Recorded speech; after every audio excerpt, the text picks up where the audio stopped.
Hi, my name is Carl Valeri, host of Aviation Careers Podcast. And are you thinking of a job as an aircraft mechanic, and maybe that'll fulfill your goal to provide for your family and have a sustainable income?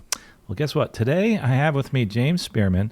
He's a mechanic who's passionate about his job, to discuss his journey and how you can start or continue your path towards a career as an aircraft mechanic in 2024. So this is the 2024 Aircraft Mechanic Jobs Update. You know, there are lots of scholarships for mechanics, and the sponsor of this podcast, this episode, the law offices of Robert M. Strumer, LLC, would like to give you one for free. They can be found at www.strumerlaw.com. They're giving away 100 scholarships guides, and you can get yours for free using the coupon code StrumerLaw. The law offices of Robert M. Strumer, LLC, handles various aviation matters, including FAA safety investigations and pilot medical certification. You can find them on the web, again, at www.strumerlaw.com. And there's lots of scholarships out there for mechanics in the scholarships guide. Use that coupon code StrumerLaw. Well, again, today I have with me James Spearman. He's a very passionate aviator and is also a very passionate mechanic, and just somebody that I really look up to because the fact that he has been promoting aviation safety, and this job in this career field for quite some time. Hey, James, welcome to the show. Hey, Carl. Thank you so much for having me. It's a real honor to be here. You know, James, one of the things, and as people who are watching this on YouTube could tell right now, you're actually doing drill this weekend, and we'll get to that in a minute. But right now you're serving the U.S. Air Force, correct? That's correct. I serve in the Air Force National Guard as a KC-135 pilot. So awesome, and that's pretty exciting, and we're going to get to that in a minute. But one of the things that you also do is you're a mechanic, and you love being a mechanic, and I think that's really cool. So tell us, first of all, before we get into the whole aircraft mechanic and things like that, you know, why did you personally get involved in becoming a mechanic? Well, I'd say I always had kind of a mechanical aptitude, inclination. I'd always worked on my bikes, bicycles, small engine repair, cars, anything like that. So that mechanical inclination, when I started mixing that with airplanes, it just came naturally. Awesome. And that's something that I think we many of us can relate to. Interestingly enough, I always tell people this. I actually thought I was going to become an aircraft mechanic or a car mechanic. I wound up going in the front and flying them instead. But it's still something that you can do either full-time or part-time. We're going to get into that.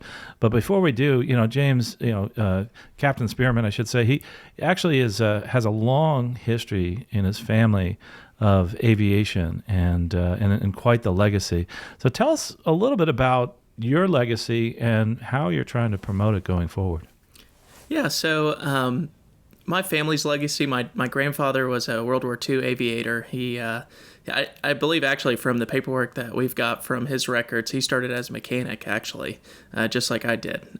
Well, I did it like he did. But he started as a mechanic, and then they gave him his wings and gave him the opportunity to fly. From there, he went to fly the B-25 Mitchell, and I've got a lot of strafing photos and photos of him in the aircraft with bullet holes down the side of it, which is just really cool at 21, 22 years old, being an aircraft commander of a B-25 in the Pacific.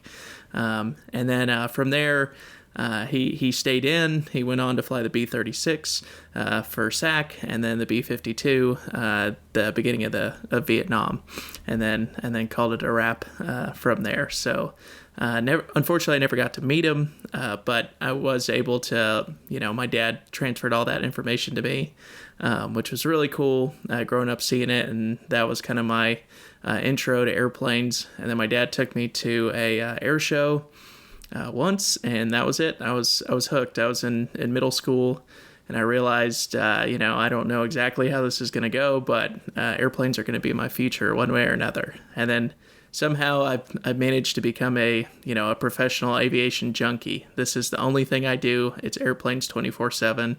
It's the only way I earn a living. So I'm toast if anything happens to airplanes. But the thing is, you're surrounded by airplanes all day in many different ways. I mean, you fly, you're also a mechanic. And what's really cool is that using this legacy, and that's so terrific. It would be great if you could send us a picture. We could put it up on the screen, the B-25 picture that you were talking about. And I think it's so neat to see that you're moving that legacy forward, but not just for your family, but for everybody in aviation. There's so many enthusiasts out there. There's so many people that are thinking about, becoming an aviator, but also getting involved in aviation in other ways, like becoming a mechanic. Yours was kind of a serendipitous journey. Originally, did you originally want to become an aircraft mechanic in the military? I wanted to be an Air Force pilot, and I really liked working on airplanes at the same time, or working on anything.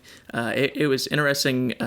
My dad ran into somebody, and he told him, my son wants to be an Air Force pilot. He's going to try to go the academy route. And that guy was like, oh, no, don't do that. Join the Guard. And then he can, the best way to do it is become a mechanic first, and then get to know the unit. You can go to school full time, do a normal college career, where I went to Middle Tennessee State University, did their aerospace maintenance program. And so I did the mechanicking first, and then eventually got picked up to be a pilot. And interesting enough, one of my instructors at MTSU, he said he's like, James, you're not really a pilot. He's like, you know that, right? There's two ways you can look at this. He's like, you're either a pilot that thinks he can fix, or you're a mechanic that flies. Which one are you? You make that up for yourself. So I'm a mechanic that flies. You're a mechanic that flies. Interestingly, I fly with a lot of mechanics that fly, and airline pilots, airline captains that are mechanics that fly. They use that term too. They're just a mechanic that flies airplanes. That's kind of cool that you said that. But going back to what you did in the military is, so you went into becoming a mechanic in the military, and to understand this, how much of that did they pay for?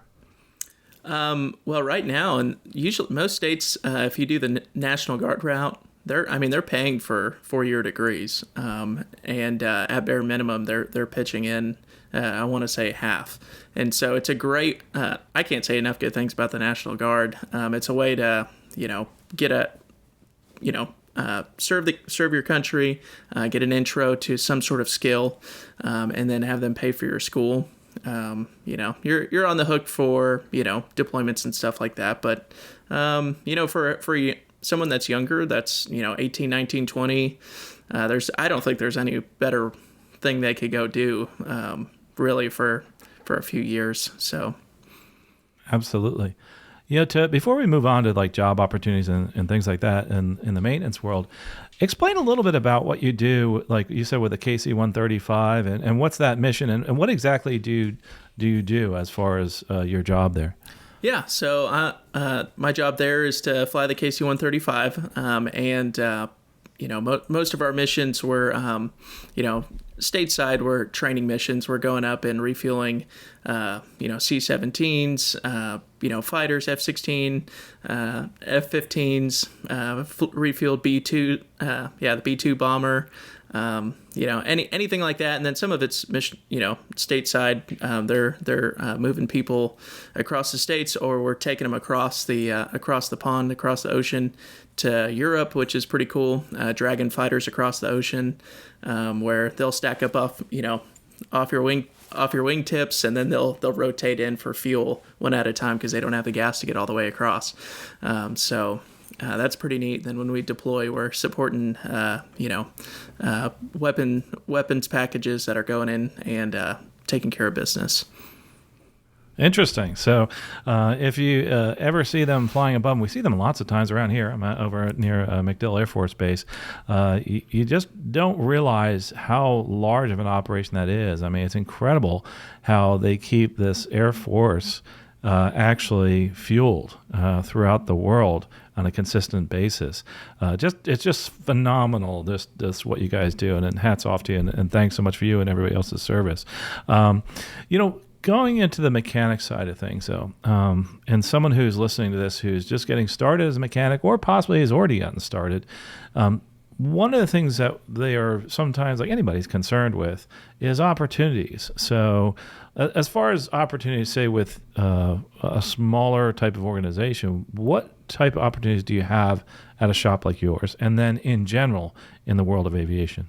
Yeah, so at a shop like mine, I would say we're kind of unique because we have big goals. We're trying to grow. There's mechanic roles, there's pilot roles, there's administration roles, and the benefit of working in a shop like mine is for a mechanic, it's making you much more well-rounded. You're seeing not only Cirrus, but Beechcraft, but Cessna, and one day you may be working on an engine, next day cutting a hole in an aircraft, next day painting, next day doing sheet metal, composites. There's not really something that you're not having, really honing your skills and learning in GA, which I really enjoy. I think people that start just from the military or from the airlines, it's much more specialized. And so it's much harder for them to adapt to go from like airlines back to GA because they don't have that well-rounded knowledge base. I mean, they may have natural aptitude, but they've just never timed magnetos, for example, or, anything like that. Interesting. Yeah. And so let's talk about GA first as far as pay is concerned. In general, what type of pay can they expect as a brand new GA mechanic? Yeah, I would say anyone that has their A&P mechanics license, and these are my personal beliefs. Different shops across the country might think differently. I think if they have their mechanics license, they're at least worth $20 an hour, and then from there, we have really $20 to $50 an hour based off experience range. Where the majority of mechanics with 3 to 5 years of experience, I believe they're making anywhere from $38 to $42 an hour. So it's not a bad I think there's plenty of money to be made in GA. Smaller shops may not be able to compensate up to that level, but nowadays with such a really big mechanic shortage that's coming along that not a lot of people are talking about, but it's just like the pilot shortage, except quite a bit worse, which a lot of people believe. It is raising the rates of shops, which subsequently raising the rates of mechanics. And I think within a few years we'll see mechanics. If you're an experienced IA, you'll be making north of $50 an hour, with the rest of the people making the lowest range 25, and then most of them being at the 38 to 40 something dollar range. Luckily, with us, we've got 8 full-time A&Ps and four of which have IAs. So together we have over 100 years of experience. So we're blessed in that regard. So for those that are new to the aviation world, so you have the regular mechanics. What is the IA again? Your inspector's authorization. That allows you to that allows you to sign off annual inspections or major repairs and alterations. So you need to have your A&P mechanics license for at least 3 years working continuously in a shop to apply for that inspector's authorization. And then it's another kind of endorsement, think of it from the pilot perspective like CFI. And you have to maintain it. Interesting. Yeah, and that's something else. You have to maintain this in currency. You actually have to maintain aircraft. Interesting. Now, as far as schools, there's a lot of maintenance shops out there. I'm looking at one actually right out the window here, a really large school that actually helps people train as maintainers. And you can go that route. We talked about the scholarships guide. There's lots of organizations that give out scholarships. But then there's the other part, and that we talked a little bit about that as far as your mechanics license. So for instance, in your case, did the National Guard pay for your A&P license? Like, I know you got the training in the military, but did they pay for the transition to the A&P for the civilian license? On mine, it was kind of blended just from the time that I was coming through. But I went to a 4-year program. I went to Middle Tennessee State University to get my bachelor's degree, which I needed to apply to be an Air Force pilot. So I got the 4-year degree and the A&P combined. So I paid a little bit more for those things, but most people would go to if you were just wanting to get your mechanics license, you would go to just a normal 2-year technical school.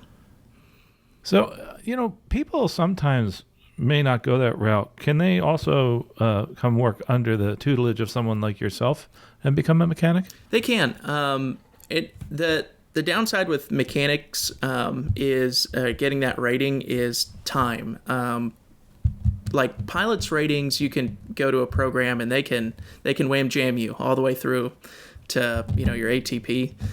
But in mechanicking, that it's not possible. You have to at bare minimum, the quickest way is going to a trade school. That's 2 years. Or if you'd like to do an apprenticeship, you're looking at close to 3 years.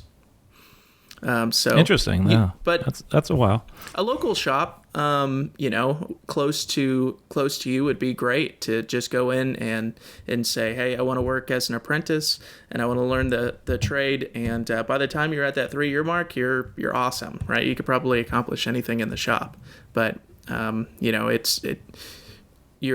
you wouldn't be able to be compensated as a mechanic at that rate. So it'd be kind of a season of learning as compared to earning, Right. Yeah. Kind of like they have the apprentice level in the airlines, kind of similar to that.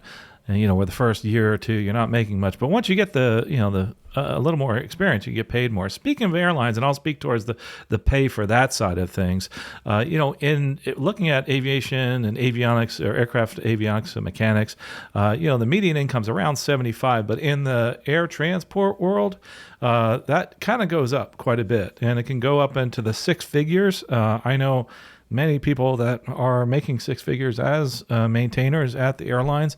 And there's also, I like how you talked about hourly, because there's always opportunities, especially at the airlines, to make a lot more money. The one thing that I hear, and I'd like to hear your input on this from the people that are at the airlines, is their schedules can be a little more challenging. And by that, I mean, they got planes that come in at midnight and you're working till like 6 a.m. to get that plane out the next day. And, they say that you're home more often in the world of general aviation. So kind of maybe you could give me a little more color on what it's like to be like a general aviation mechanic as opposed to what I just talked about, being available 24 hours. That is the benefit of GA, being able to be home every day or most days. There is opportunities for travel when customers break on the road, and we prefer to give white glove service, so we're going to take care of our base customers. But for the most part, you're home every night, and there is opportunities for overtime and stuff like that. But for the most part, I want my mechanics well rested. We have a cap same as in the pilot world. We're sending people home at the most at 12 hours. Most guys just work an 8-hour day though, and they have a healthy balance with where they live locally as compared to the airlines. You really need to be willing to move wherever the opportunity presents itself, and very likely working nights to begin with, and a significant amount of overtime. Absolutely. You are someone that I admire because you've basically designed your life. I mean, I know you love flying, but the day in the life of James, I mean, you kind of have this really cool wide variety of aviation. Like you said, you're doing it 24 hours. So you do a couple things. You do the flying over here, the KC-135, not a small plane, and you fly small planes when you get home. Plus, you get to fix them. I mean, that's pretty cool. Yeah, it's I can't believe this is what I get to do for a living. It's stupid, and just really fortunate and blessed, and tossing. I've always had kind of an entrepreneurial bug, so tossing that in the mix and mixing it all together is obviously it's stressful, but boy, it is extremely rewarding. And my whole goal through this is to inspire the next generation of aviation enthusiasts and mechanics, pilots. Most people that catch the aviation bug, they're just like, okay, everybody check this out, this is amazing, right? That's Absolutely. They become Absolutely. Evangelistic about aviation. Well, as an evangelist, how would you tell people to get ready for this job as a mechanic? How can they start today? Say they're new or just getting started. What steps would they take today so that they can become a mechanic and be as happy as you? So I really think going to air shows really the start to catching that bug and knowing what's out there, and a lot of the mechanic shops and bigger businesses are there, and you can kind of bounce tent to tent and talk to people. But if you're just looking to get going, I think the nearest trade school near you, looking at the opportunities there, I think if you're interested, I would join a guard unit definitely to get that experience in the military side of things. And then there typically are apprentice opportunities at your larger airports. So I think there's plenty of ways to get going in it. And you also have the opportunity, say you caught the bug and you want to go fly. I know the maintenance shop I worked with when I was actually teaching flying, we would take the mechanics up and they would actually get to fly the plane for free and get their ratings almost for free. I mean, that's pretty cool. Yes, there's plenty of opportunities to fly as a mechanic, and then all of a sudden you're all the airplane owner's best friend, and they're oh yeah, take the airplane, whatever you want, that sort of stuff. Hey, I'll trade here and there, there's all that sort of stuff that starts happening once you start tinkering with airplanes. But if you like to fly. The best thing, the second best thing in aviation is having friends that own airplanes that don't give you the keys. That's right. The best thing is owning one, right? Yeah. And I love the advice you gave though about going to air shows. And what's interesting is the airlines have really got on board with this, and employers in general, that air shows are where people that like aviation go. And it took decades really for it to get popular, but you see places like Sun and Fun right here on the campus of Sun and Fun, and also all over the Farnborough Air Show. You're looking at Oshkosh, at even smaller air shows, and I'm sure in your area where people show up, airlines show up, and there's little career fairs and sometimes really big career fairs, and you can talk to people that are in the aviation world that really know a lot about jobs. So are you going to be at an air show coming up, James? Are we going to see you at Sun and Fun? Oh, that's right, you're deploying. Yeah, unfortunately I'll miss Sun and Fun. I'll be I'm deploying to Qatar, but I'll definitely be at Oshkosh, and then I'll be at Sun and Fun the subsequent year. One of the things about air shows, though, and I know I go to the one in MacDill, and they always have career fairs. You go to the one at Sun and Fun, Oshkosh, it's really expensive to get in the door. But one of the great ways of getting in the door is by volunteering. And you can volunteer for so many different jobs out there. As a matter of fact, I think one of the best places to volunteer at, say, Sun and Fun, is the people that pick up the trash. They get the best campsites. They get all the best hookups. I know that sounds strange, but they keep this place clean. And we've actually had somebody on the show that wound up volunteering, picking up trash, wound up coming here, going to a career fair, and getting a job and working for an airline. And that is a true success story. And something I'd really inspire people to do is, if you see James out there or anybody else that you've heard on the podcast, you can actually walk up and talk to them. Don't be afraid to do that. You say, hey, I heard you on that show. Can I talk to you about jobs in aviation and being a mechanic? It's like, sure, and this is where you actually press the flesh and you get to talk to people and realize they're just people just like you and I. I mean, I didn't start off as a captain with 20,000 hours. I started with 1 hour, and just like James started with just 1 hour and started turning wrenches with very little experience, but look where he is right now. Yep. But James, I tell you, where can we find you? This has just been awesome. Where can we find you online if someone's interested in more information about opportunities at your Spearman Aircraft? SpearmanAircraft.com. And we've also on LinkedIn. You can look us up at Spearman Aircraft or the James Spearman on Instagram and Facebook. I try to share the journey as much as I can. So feel free to join in on the content or watch and listen. And I do like what you said about meeting the different podcasters and YouTubers at air shows. Last year was my first opportunity to meet Mike Patey, which was awesome. I got to, fangirl. That's cool. So Matt Gillian and Mike Patey and all those types, it was really cool. Yeah, that's awesome. And like I said, they're just like people like you and I, and you get to walk up to them and say hi. And I think one thing it does too, it makes them approachable. Also makes them, and the person that's visiting makes the person visiting realize that, hey, if they can do it, maybe I can, because they're humans too, and they had to start somewhere. And that's like one of the biggest messages I usually like to get out to people that are starting out in aviation, because we all started somewhere, and all you have to do is keep trying and keep working and just doing it one step at a time. So James, what's next for you? What's next? I mean, I know you're not going to sit still. What's next as far as the aviation career and the shop or anything new? I know you're doing some. We had you on the other podcast, Stuck Mike Avcast, to talk about some technical things like ignition systems, electronic ignition systems. So what do we have next in your career? Yeah, we want to be the premier shop in the southeastern region. We want to be the best. Absolutely. And I think you're well on your way as far as, and I don't know much about your shop, but I'm sure you do an outstanding job. And looking at the reviews online, I know you do. One of the things I really would love you to do is, you're flying through the area, stop in and see James. And what's the identifier for the airport if they want to kind of come by? Golf Kilo Tango, GKT. Golf, GKT. Sevierville, Tennessee. And I said it right that time.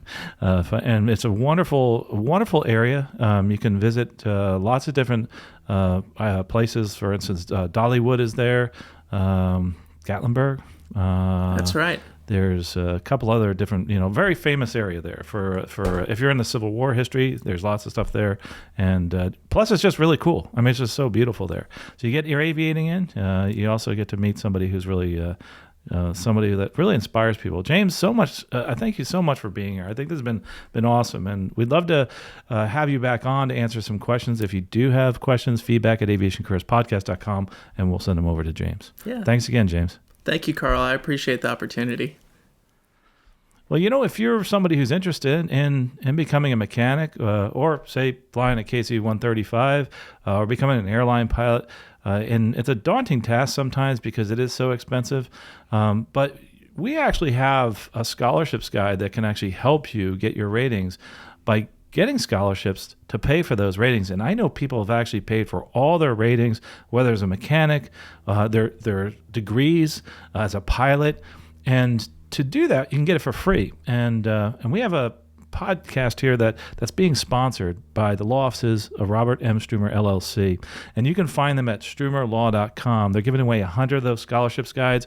You get one for free using the coupon code StrumerLaw. And Strumer Law, the law offices of Robert M. Strumer, LLC, handles various aviation matters, including the FAA safety investigations, pilot medical certification. And you can find out more at www.strumerlaw.com. Get one of those free scholarships guides using the coupon code Strumer Law.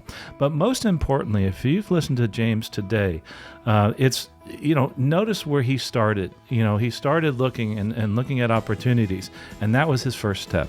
And what I want to encourage you to do is, after you hit stop on this video, is take one step to move forward in your career and in your life. And you know what?